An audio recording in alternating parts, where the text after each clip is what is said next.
শুভেচ্ছা,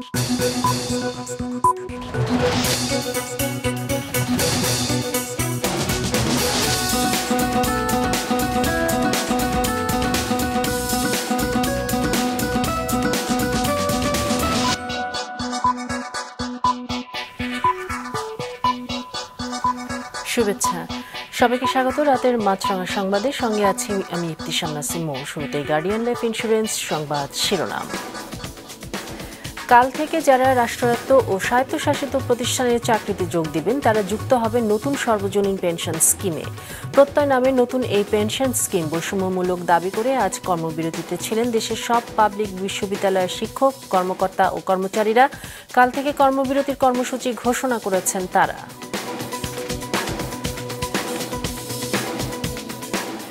mobile phone অপারেটরদের বিরুদ্ধে নানামুখী অভিযোগের অন্ত নেই গ্রাহকদের। নেটওয়ার্ক না পাওয়া, কল ড্রপ, দুর্বল ইন্টারনেট, ডেটা ও কল নিয়ে নানা অভিযোগ উঠে এসেছে টেলিযোগাযোগ নিয়ন্ত্রণ কমিশনের প্রতিবেদনে। এ বিষয়ে আগামী মাস থেকে কঠোর অবস্থানে যাওয়ার কথা জানিয়েছেন সংশ্লিষ্ট প্রতিমন্ত্রী। এবং দেশের অধিকাংশ এলাকা জুড়ে বৃষ্টি হচ্ছে, যা চলতে পারে বৃহস্পতিবার পর্যন্ত। বৃষ্টিতে বাড়ছে বিভিন্ন নদ নদীর পানি, বিপদ সীমার উপর দিয়ে বইছে কোনো কোনো নদীর পানি। সিলেট ও সুনামগঞ্জে ফের স্বল্পমেয়াদী বন্যার আভাস দিয়েছে কর্তৃপক্ষ। এতে আবারও আশ্রয় কেন্দ্রে যাওয়ার প্রস্তুতি নিচ্ছে অনেকে। শুনছিলেন শিরোনাম, এবার বিস্তারিত সংবাদ। সর্বজনীন পেনশনের প্রত্যয় স্কিম থেকে তাদের বাদ রাখার দাবিতে কাল থেকে দেশের সব পাবলিক বিশ্ববিদ্যালয়ে অনির্দিষ্টকালের কর্মবিরতি শুরু করবেন শিক্ষক, কর্মকর্তা ও কর্মচারীরা। পূর্ব ঘোষিত কর্মসূচিতে আজ এসব বিশ্ববিদ্যালয়ে কোনো ক্লাস পরীক্ষা নেওয়া হয়নি। পহেলা জুলাই থেকে নতুন নিয়োগ পাওয়া পাবলিক বিশ্ববিদ্যালয়ের শিক্ষক ও সব কর্মীরা সরকারের সার্বজনীন পেনশন স্কিম প্রত্যয়ে যুক্ত হতে যাচ্ছেন। গত মার্চে অর্থ মন্ত্রণালয়ের এই ঘোষণার পর থেকেই এর বিরোধিতা করে আসছেন শিক্ষকরা। এরই অংশ হিসেবে আজ একযোগে দেশের সব পাবলিক বিশ্ববিদ্যালয়ে চলে শিক্ষকদের পূর্ণদিবস কর্মবিরতি ও প্রতিবাদ সভা। আন্দোলনকারীদের দাবি, প্রত্যয় স্কিমে যুক্ত করা হলে বৈষম্যের শিকার হবেন তারা। এটা তো বিচার বিভাগের জন্য নয়, এটা তো সশস্ত্র বাহিনীর জন্য নয়, এটা তো প্রশাসনের, রাষ্ট্রীয় পিওর গভর্নমেন্টের জন্য নয়, শুধুমাত্র পাবলিক ইউনিভার্সিটি। কেন এটা সম্মানহানি নয়, হানিকর নয়? ভবিষ্যতে যদি এইসব সুযোগ সুবিধা কিংবা এইসব অধিকার থেকে আমাদেরকে বঞ্চিত করা হয়, তাহলে মেধাবী শিক্ষার্থীরা এই জায়গায় আসবে না, বিশ্ববিদ্যালয়ে তারা শিক্ষকতা করতে আসবে না। তখন কিন্তু আলটিমেটলি বিশ্ববিদ্যালয়ের যে শিক্ষা ও গবেষণার পরিবেশ সেটা নষ্ট হবে। দুপুরে ঢাকা বিশ্ববিদ্যালয়ের এই কর্মসূচি শেষে প্রত্যয় স্কিম থেকে তাদের বাদ দেওয়ার দাবিতে অনির্দিষ্টকালের কর্মবিরতির ডাক দেন শিক্ষক নেতারা। বলেন, এই স্কিম কার্যকর হলে একজন শিক্ষক নির্ধারিত সময়ের 6 বছর আগেই অবসরে যেতে বাধ্য হবেন। বিদ্যমান পেনশনে আমরা যে বেতন ভাতা, গ্র্যাচুইটি এবং অন্যান্য যে সুযোগ সুবিধা পাই, প্রত্যয় স্কিমে সম্পূর্ণভাবে কর্তন করা হবে। এবং সবচাইতে বড় যেটা শুভঙ্করের ফাঁকি বলেছি, বয়সের যে অবস্থাটি সেটিকেও আপনি কিন্তু অত্যন্ত চতুরতার সাথে আপনি 59 করবার চেষ্টা করছেন। এই দাবিতে আগামীকাল থেকে একই কর্মসূচি ডেকেছে পাবলিক বিশ্ববিদ্যালয়ের শিক্ষক ফেডারেশনও। তারা যে ম্যাথামেটিক্যাল ক্যালকুলেশন করছেন সেখানে প্রচন্ড রকম গোজা মিল আছে। যারা এই স্কিমটি প্রণয়নের সাথে জড়িত, যখন আমরা এই বৈষম্যের কথা বলছি, তখন তারা আমি বলবো আরো অধৈর্যমূলক তারা আচরণ করছেন এই কথা বলে, যেটা তারা সিপিএফ অর্থাৎ cumulative and contributory provident fund তারা কেটে দিবেন। দাবি আদায় না হওয়া পর্যন্ত দেশের পাবলিক বিশ্ববিদ্যালয়গুলোর শিক্ষক কর্মচারীরা সব ধরনের কার্যক্রম বন্ধ রাখার ঘোষণা দিয়েছে। কাউসার সোহেলি, মাছরাঙা সংবাদ, ঢাকা। মোবাইল ফোন অপারেটররা গ্রাহকদের যে সেবা দিচ্ছে তা সন্তোষজনক নয়। টেলিযোগাযোগ নিয়ন্ত্রণ কমিশনের প্রতিবেদনে এ তথ্য এসেছে, জানিয়েছেন ডাক ও টেলিযোগাযোগ প্রতিমন্ত্রী। গ্রাহকদের সেবা ও ক্ষতিপূরণ নিশ্চিতে আগামী মাস থেকে কঠোর অবস্থানে যাবে বিটিআরসি। দেশে বর্তমানে মোবাইল ফোনের গ্রাহক প্রায় 19 কোটি। ইন্টারনেট ব্যবহার হচ্ছে অন্তত 12 কোটি সিম কার্ডে। এক্ষেত্রে 4টি মোবাইল অপারেটর প্রতিষ্ঠান কেমন সেবা দিচ্ছে তা খতিয়ে দেখেছে টেলিযোগাযোগ নিয়ন্ত্রণ কমিশন বিটিআরসি। কথা বলতে গেলে ঠিকমতো নেটওয়ার্ক না পাওয়া, কল ড্রপের ভোগান্তি, ইন্টারনেটের দুর্বল গতি, আবার ডাটা ও কল প্যাকেজের মধ্যেও ৯/৬ রয়েছে।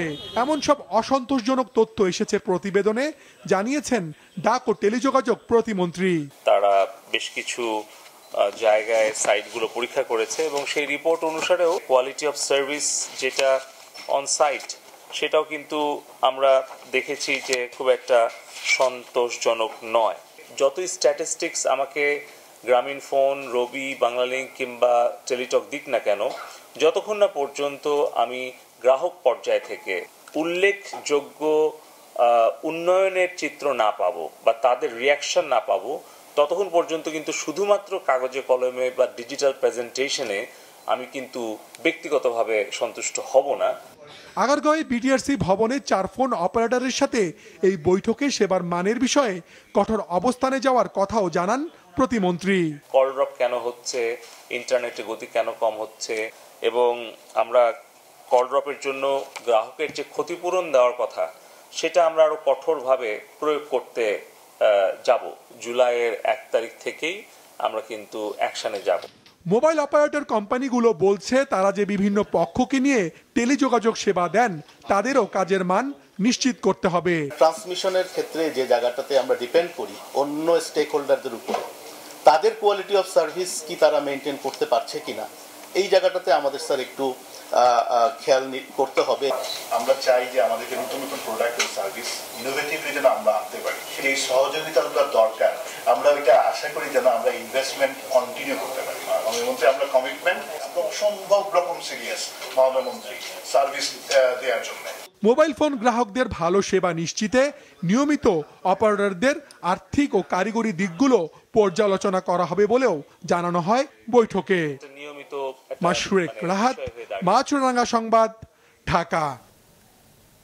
এবার জানাচ্ছি আবহাওয়ার খবর। বঙ্গোপসাগরে লঘুচাপ ও মৌসুমী বায়ুর প্রভাবে দেশের বেশিরভাগ এলাকায় বৃষ্টি হচ্ছে। 4 জুলাই পর্যন্ত ভারী থেকে অতি ভারী বৃষ্টি হতে পারে বলছে আবহাওয়া বিভাগ। বৃষ্টির কারণে সারা দেশে নদ নদীর পানি বাড়ছে। সিলেট, সুনামগঞ্জে আবারও বন্যার পূর্বাভাস দেয়া হয়েছে। Desk report. গতকাল থেকে থেমে থেমে বৃষ্টি হচ্ছে সিলেট ও সুনামগঞ্জ সহ দেশের বিভিন্ন এলাকায়। সিলেটে 2 দফা এবং সুনামগঞ্জে 1 দফা বন্যার রেশ কাটতে না কাটতেই আবারও বাড়ছে নদ নদীর পানি। বন্যা হতে পারে এমন পূর্বাভাসের পর থেকে আতঙ্কে আছেন ওই 2 জেলার বাসিন্দারা। আগের বন্যার পানি নিম্নাঞ্চল থেকে এখনো পুরো নামেনি। আশ্রয় কেন্দ্র থেকে বাড়ি ফিরতে না ফিরতেই বন্যা সতর্কতার কারণে আবারও আশ্রয় কেন্দ্রে যাওয়ার প্রস্তুতি নিয়ে রেখেছেন অনেকে। দুর্ভোগ লেগেই আছে তাদের। সিলেটে একটা মোটামুটি আতঙ্ক বিরাজ করছে, কারণ যে কোনো মুহূর্তে আবার হয়তো বৃষ্টি এসে আবার পানি পাহাড়ের ডল দিয়ে আবার পানি বাড়তে পারে, আবার বন্যা সৃষ্টি হতে পারে। একটা বৃষ্টি দিলে কোমর পানি আঁটু পানি হয়ে যায়। এই জন্য সিলেটের কিছু উষা এই 3 দিনের আবহাওয়া হইতে পারে কিছু উষা জায়গাতে আমরা মালটাল রাখছি, যদি ইবার বন্যায় বাচ্চা কাচ্চা লইয়া হয়ে যাইমু। এখন পর্যন্ত যে পূর্বাভাস পাওয়া গিয়েছে যে আগামী 48 থেকে 72 ঘন্টা সিলেট অঞ্চলে ভারী বৃষ্টিপাতের সম্ভাবনা রয়েছে। তো তারই সাথে যদি চেরাপুঞ্জিতে বৃষ্টিপাত হয়, ডেফিনেটলি বন্যার একটা সম্ভাবনা রয়েছে। এদিকে কুড়িগ্রামে বাড়ছে নদ নদীর পানি। তিস্তার পানি কাউনিয়া পয়েন্টে বিপদসীমার 1 সেন্টিমিটার নিচ দিয়ে প্রবাহিত হচ্ছে। বঙ্গোপসাগরে লঘুচাপের প্রভাবে সারা দেশে বৃষ্টি হচ্ছে। কোথাও কোথাও ভারী বর্ষণ হচ্ছে। বিভিন্ন নদ নদীর পানি 54টি পয়েন্টে বাড়ছে। বিপদসীমার উপরে রয়েছে 1টি পয়েন্টে। হাসান মেহেদি, মাছরাঙা নিউজ ডেস্ক। 2024-25 অর্থ বছরের জন্য 7,97,000 কোটি টাকার বাজেট জাতীয় সংসদে পাশ হয়েছে। সরকারের চলতি মেয়াদের প্রথম এই বাজেটে ঘাটতির পরিমাণ প্রায় 2.5 লাখ কোটি টাকা। কর কাঠামোতে হাতে গোনা যে কয়েকটি পরিবর্তন তা শনিবারই অনুমোদন দিয়েছে সংসদ অর্থ বিল পাশের মাধ্যমে। তাই রোববার অধিবেশন শুরু হয় বিভিন্ন খাতে মঞ্জুরি ও বরাদ্দের দাবি দিয়ে। একে একে সরকারের 59টি মন্ত্রণালয় ও বিভাগের জন্য নতুন অর্থ বছরে কত টাকা দরকার সেই দাবি তুলে ধরেন সংশ্লিষ্ট মন্ত্রী প্রতিমন্ত্রীরা। 11,282 কোটি 44 লক্ষ টাকা মঞ্জুর করা হোক। এসব মঞ্জুরি ও বরাদ্দ দাবির উপর 259টি ছাঁটাই প্রস্তাব আসে, যদিও তার সবগুলোই নাকচ করে দেয় সংসদ কণ্ঠভোটের মাধ্যমে। এর মাঝেই বিরোধী দল ও স্বতন্ত্র সাংসদদের সমালোচনায় বিদ্ধ হন কয়েকজন মন্ত্রী নিজেদের মন্ত্রণালয়ের অনিয়ম আর অব্যবস্থাপনা নিয়ে। শিক্ষা ব্যবস্থা বিভিন্ন অনিয়ম, দুর্নীতি, বৈষম্য লেগে আছে। কারিকুলাম বৈষম্য, আঞ্চলিক বৈষম্য ইত্যাদি নানা বৈষম্য। আজকে জেলা বা উপজেলার শিক্ষা কর্মকর্তাদের ৫-৬ বছর একই জায়গায় থেকে বিভিন্ন অনিয়ম ও দুর্নীতির সঙ্গে জড়িয়ে পড়েছে। টাকা ছাড়া কিছু হয় না মাননীয় স্পিকার। অতএব এই সর্বগ্রাসী যে দুর্নীতি, আমরা যদিও বলি যে জিরো টলারেন্স, আসলে একটার একটা গোটা জাতি গ্রাস হয়ে যাচ্ছে এই দুর্নীতির কাছ থেকে। 6, 7, 8, 9, 10 5টি ক্লাস হয়, 5টা রুম ব্যবহার হয়। ক্লাস করার মতো 43টা রুম তৈরি করা হয়েছে মাননীয় স্পিকার। এই যে অপব্যয়, সেকশন নাই, টিচার নাই। আমার কথা হলো যে ভবন করলাম, বাড়িঘর ভালো করলাম, পাকা বাড়ি, পাকা পায়খানা, খাওয়ার নাই মাননীয় স্পিকার। এই অবস্থা হলো আজকে শিক্ষার অবস্থা মাননীয় স্পিকার। এরপরই নতুন অর্থ বছরে সরকারের টাকা খরচ করার অনুমোদন চেয়ে নির্দিষ্টকরণ আইন 2024 সংসদে তোলেন অর্থমন্ত্রী।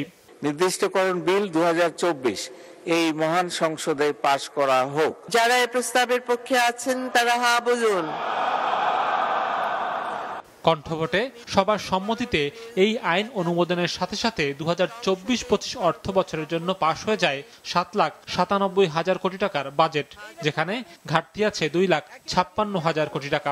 আপনাদের সহযোগিতার জন্য আন্তরিক ধন্যবাদ। সৌরভ রহমান, মাছরাঙা সংবাদ, ঢাকা। প্রবল বৃষ্টির মধ্যে আজ শুরু হয়েছে এইচএসসি ও সমমানের পরীক্ষা। বৃষ্টি মাথায় নিয়ে কেন্দ্রে যেতে হয় শিক্ষার্থীদের। বিরূপ আবহাওয়ায় যানবাহন সংকটে পড়ে অনেকে। প্রথম দিন ছিল বাংলা প্রথম পত্রের পরীক্ষা।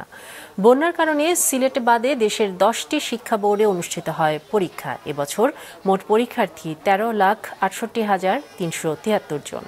এদিকে বর্ষাকাল এড়াতে আগামী বছর এপ্রিল মাসের দিকেই এইচএসসি পরীক্ষা নেওয়া হবে বলে জানিয়েছেন শিক্ষামন্ত্রী মহিবুল হাসান চৌধুরী। বাংলাদেশ ও ভারতের মধ্যে হওয়া সাম্প্রতিক কয়েকটি চুক্তি ও সমঝোতাকে গোলামির নতুন সংস্করণ হিসেবে আখ্যায়িত করেছে বিএনপি। দলের গুলশান কার্যালয়ে সংবাদ সম্মেলনে এমন অভিযোগ করেন দলটির মহাসচিব। এবারের ভারত সফর ম্যান্ডেটবিহীন হাসিনা সরকারের ধারাবাহিক গোলামি চুক্তির সর্বশেষ সংস্করণ। এই চুক্তি দেশ তথা দেশের মানুষের কল্যাণে নয়, কেবলমাত্র আওয়ামী লীগের অবৈধ রাষ্ট্র ক্ষমতার মেয়াদ বৃদ্ধির নজরানা মাত্র। সার্বভৌমত্ব, জাতীয় স্বার্থ ও জাতীয় নিরাপত্তা বিরোধী এই সকল চুক্তি জনগণ কখনো মেনে নেবে না। আগামী 10 বছরে বিমান বাংলাদেশ এয়ারলাইন্সের বহরে নতুন 32টি এয়ারবাস যোগ করার পরিকল্পনা রয়েছে বলে জানিয়েছে বিমানের নবনিযুক্ত ব্যবস্থাপনা পরিচালক। ব্যবস্থাপনা পরিচালক পদে যোগ দেওয়ার পর 1 মাস পরে সকালে গণমাধ্যম কর্মীদের নিজের পরিকল্পনার কথা জানান জাহিদুল ইসলাম ভুইয়া। তিনি বলেন, টিকিট নিয়ে যাত্রীদের অভিযোগ দূর করাই প্রধান চ্যালেঞ্জ। এছাড়া গ্রাউন্ড হ্যান্ডলিং, নতুন রুট চালু, বিদ্যমান রুটে ফ্লাইট বাড়ানোর পরিকল্পনার কথাও জানান তিনি। মহান ভূমিকা রয়েছে এই সংবাদ।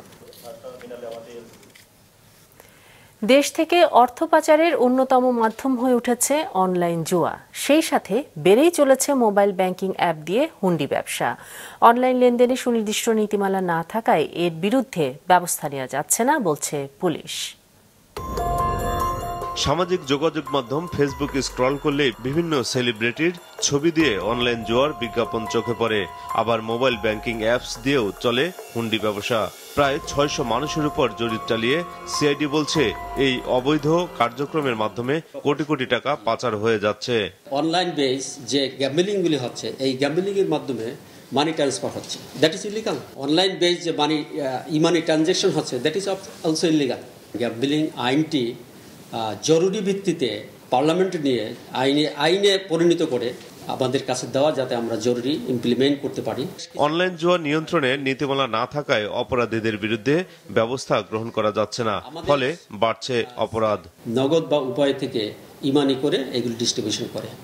এই জায়গায় যখন আমরা হাত দিয়েছি, তখন আমরা দেখতে পাই এই সেক্টরটি ইতিপূর্বে আনটাচ ছিল। সঙ্গত কারণে তারা অনেক অপরাধ করে বেড়াচ্ছে। রেগুলার যেখানে ট্রানজ্যাকশন হচ্ছে, যে সাসপিসিয়াস অ্যাকাউন্টগুলিকে মনিটরিং করা হচ্ছে, এইখানেও সিআইডির অ্যাক্সেস থাকা জরুরি।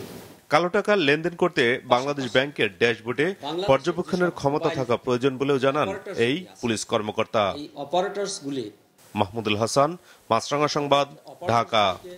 সাপ নিয়ে আতঙ্কের মাঝে আশার আলো দেখাচ্ছে চট্টগ্রামের ভেনম রিসার্চ সেন্টার। চলছে রাসেলস ভাইপারের অ্যান্টিভেনম তৈরির কাজ। এতে 60% অগ্রগতির দাবি গবেষকদের। আব্দুল্লাহ রাকিবের রিপোর্ট, ক্যামেরায় ছিলেন রবিউল টিপু। সম্প্রতি দেশে বিস্তার বেড়েছে বিশ্বের অন্যতম বিষধর সাপ রাসেলস ভাইপারের। তবে এমন সাপের লালন পালন চলছে বন্দরনগরী চট্টগ্রামে।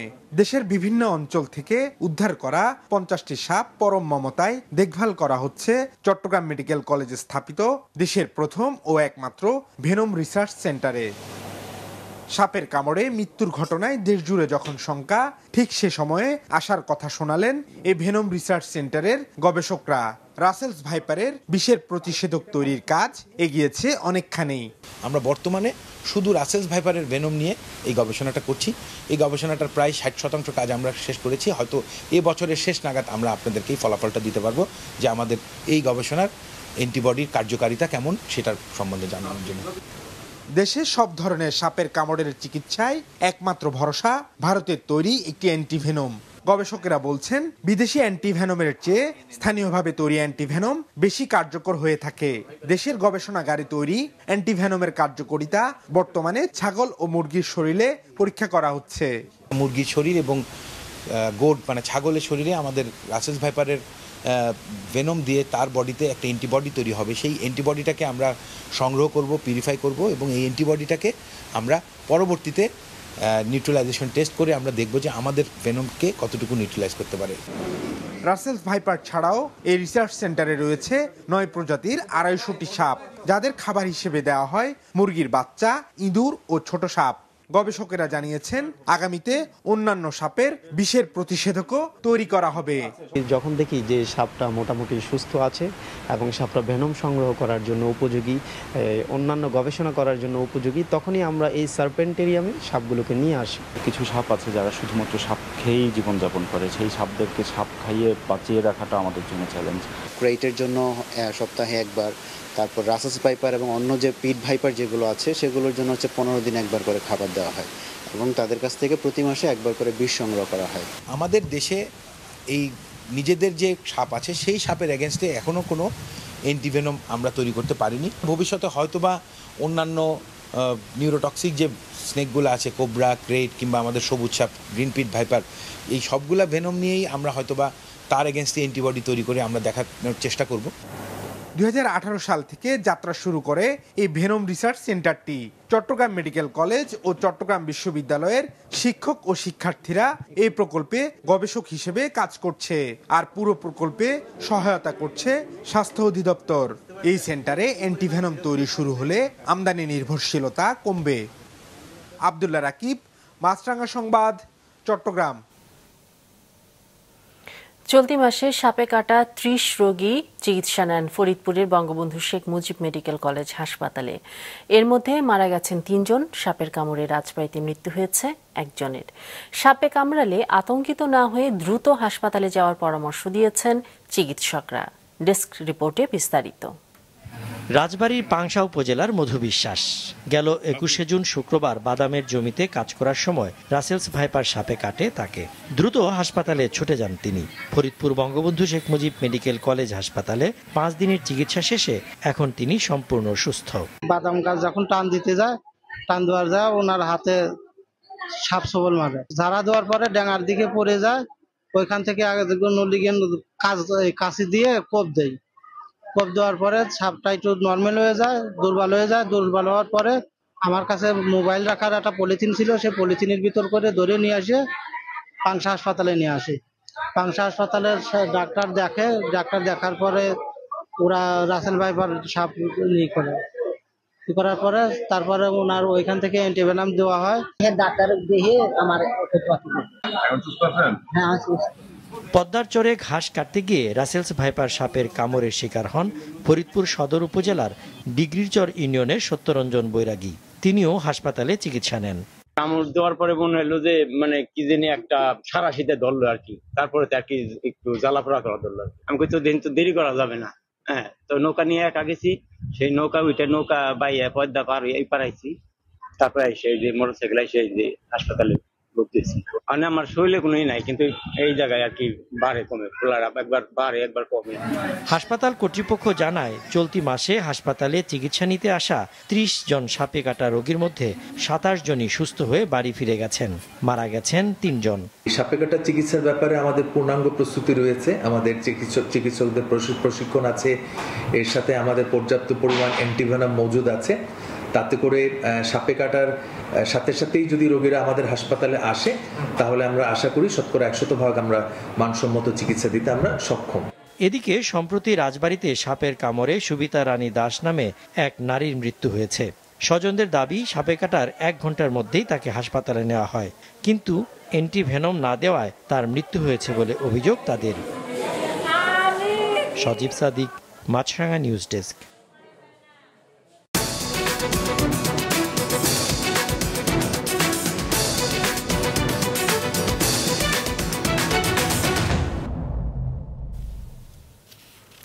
ফ্রান্সে পার্লামেন্ট নির্বাচনের প্রথম ধাপের ভোট চলছে। আগাম জরিপ অনুযায়ী অভিবাসন বিরোধী ও ইউরোপীয় ইউনিয়নের সমালোচনাকারীরা এবার ভালো ফল করতে পারে।